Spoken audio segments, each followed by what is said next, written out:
Ang iba sa inyo siguro dito, Scorpio, puwedeng meron kayong struggle, no, sa pag-express ng sarili ninyo, pag-express ninyo ng kung ano ang laman, no, o kung ano man yung nilalaman ng isip ninyo.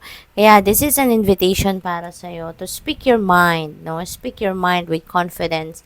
Huwag kayong mahiya or huwag kayong magdalawang isip na i-express or put into words no kung ano man ang laman ng inyong isipan. Okay? Yun ang pinaka-powerful dito na message para sa'yo. And maybe ang iba din sa inyo, maybe you're seeking for advice, lalo-lalo na professional advice or professional opinion. So, kung yun ang sa tingin ninyo ang makakabuti para sa'yo or makakatulong no, sa inyong sitwasyon, then go for it. Huwag na kayong magdalawang isip. Okay? What else? We have Seven of Air. Ayan. So, may mga plano kayo na kailangan baguhin. Maaaring yan ay related dito sa kung ano man ang isasangguni ninyo sa mga professionals. No? So, siguro, ito yung maaaring ito yung kukonsulta ninyo sa mga professionals, no? Na may, yung mga plano na kailangan ninyong baguhin or baka yung mga plano ninyo kailangan ng revision at yun ang maaaring i-advise sa iyo, no? Ng kung sino man ang kukonsultahin ninyo rito. Maaari din na ang iba sa inyo rito, no? Kailangan talagang i-re-evaluate ang inyong mga plans kasi maybe meron ditong hindi baka merong mga pangyayari sa paligid ninyo that may affect the implementation of your plans, no? At maaaring kailangan ninyo itong reviewin muli at titignan ninyo baka ito ay hindi sakto, no, sa mga nangyayari sa paligid ninyo. Baka kumbaga hindi ito yung tamang panahon para i-roll out ninyo mga plano ninyong yan.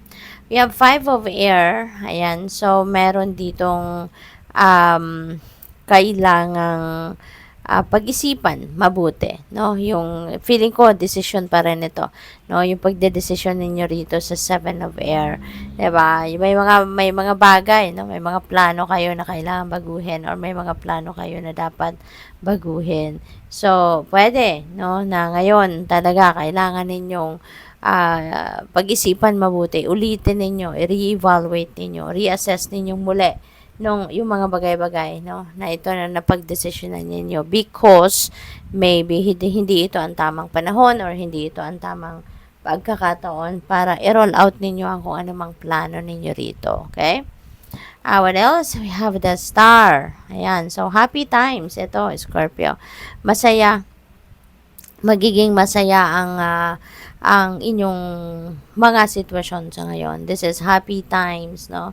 Scorpio. Maaari din ang kasiyahang ito dahil siguro makakamit na ninyo kung ano man yung mga gusto ninyo, makukuha nyo na kung ano man yung mga heart's desires ninyo, yung gano'n, ano?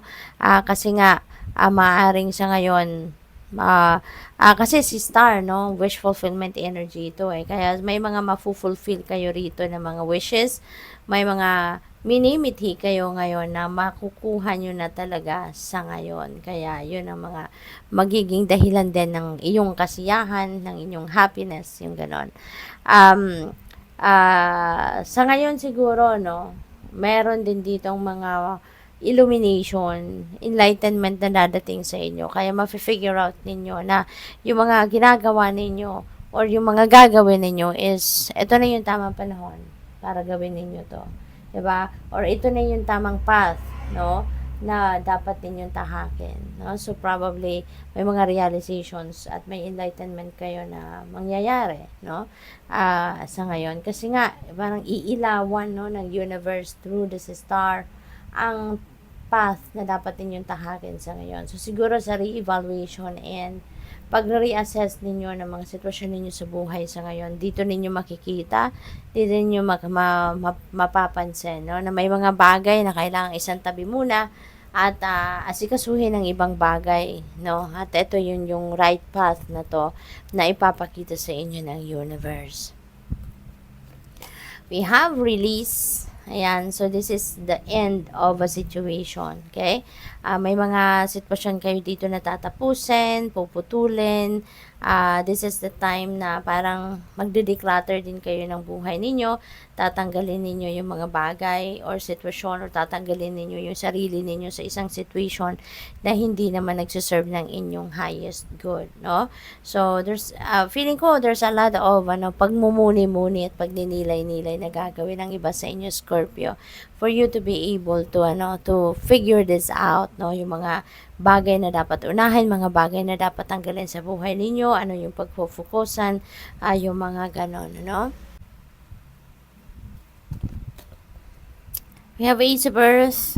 This is beautiful, lalong-lalo na pagdating sa inyong finances, kasi this signifies a new beginning.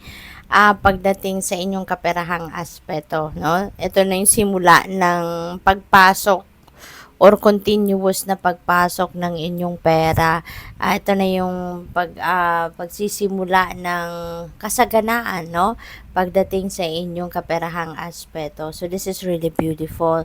Maaari din ang iba sa inyo dito are going to, to review contracts, important documents, baka kailangan ninyong pirmahan ng mga to. So, before you sign those documents or those papers, make sure, no, na kayo ay magbabasa muna, no?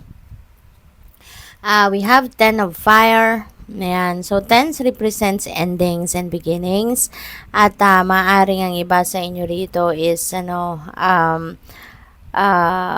puputulin na or tatapusin na yung sitwasyon ninyo na medyo, nagpapahirap na sa inyo, nagpapa-stress na sa inyo, there is too much work, no? Siguro, marami kayong ginagawa, maraming responsibilidad, maraming kailangang gawin, ang iba sa inyo rito.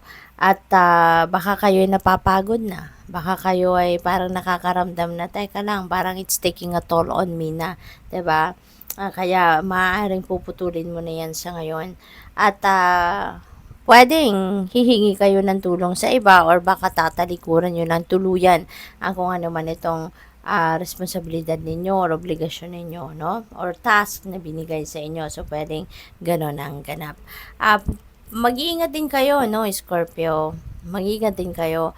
Listen to your body, okay? Kasi baka ang iba sa inyo rito, baka meron na mga physical ailments or maybe mga physical discomfort na nararanasan dahil sa stress, okay? What else? We have Knight of Water. Ayan. So, dito sa Knight of Water, this is at time yung parang pangkalma, no? Parang magiging kalmado rin kayo rito pagdating naman sa relationship. Baka meron din kayong karelasyon na talagang nandiyan dyan, very supportive of you, very helpful of you, parang lagi siyang nandiyan dyan para tulungan ka sa mga bigat na nararamdaman ninyo or sa hirap, no, ng mga trabaho na ginagawa ninyo. Kaya ito, parang ito rin yung pangbalanse ninyo, kumbaga, sa mga difficulties na nararanasan ninyo, no? So, maaring ganon. Pwede rin ang iba sa inyo dito kakalma, there are invitations siguro to social events, meron kayong mga dadaluhan, meron kayong mga pupuntahan na imbitasyon for social gatherings, no? At maaring ang iba sa inyo, kung wala pa kayong jowa, wala pa kayong love life, baka doon ninyo makikita or makikilala yung jowa ninyo, no? So, possible na ganon. So, good luck sa'yo. Thank you for watching. Love and light. Namaste.